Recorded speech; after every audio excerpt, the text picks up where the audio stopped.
فیلمسازان او پلتفرمیا یا کش افرو و دپشوی زانینگه کویتت خدمتا هوین هجادا. ده بردوام پیکول دابید بو بلاف کرنا پیزانین و زانیارین زانست فیلمسازیه وک وانین ریخستی جلای فیلمسازن بسپور و اکادمی و خدان ازمون جدا جدا لگشت ناوچین کردستانه.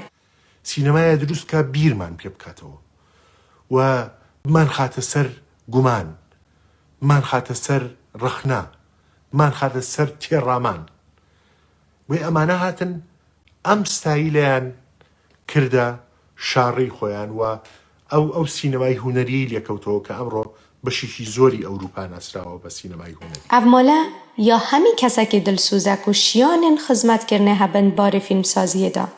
بگمان بو کسین کل دست بکا و ازمونه داجی کارت کن دلیوه هیا کپریکا گهاندن زانیاریا بشیوه پارچین ویدیویی پزانی ندخو به کومدا بلاف بکن جبو آلگور کرنا زانستی و پتر خدمت کرنه.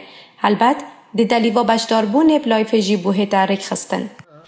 پروژه فیلمسازان در فتا که بو همی اوان آرزومندن به هر اگره که نشیاین یان دلیوه نبویه لزانینگه تایبت وی باریدا آماده ببن. افکومه بی جیاوازی یا هاریکار بو گشه پیدانا بهرمنده ده هر تمنه که اوجه هر چین و تخکه ببجه اینانا خونین واند باره فیلمسازیه دا. بردوام دید پیوندیا دابین بو دست نشان کرنا تورین همه رنگ لسر وانین فیلمسازیه دا که هر ایک لگوره شیان و سربورن خو اوه مالب هستر و رنگین در لب کرد و که کچاوا حتی نوکه به هاریکاریا خمخور و دلسوزن وی باری تورین گرنگ دلایف فیلمسازان دا هاتینه پیشکش کرن. افجا هر بهرمندکی که حز و ویان لسر وی باری هبید. بخوازید خونا خویا فیلم سازی بجه بینید.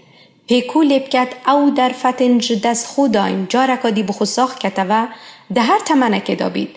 لهر جهه که دنیای بیتو بزمان کردی باخوید بریکا اویزانینگه ده آسانکاری و دلیوه بوه تاریخ خستند باره فیلم سازی دا.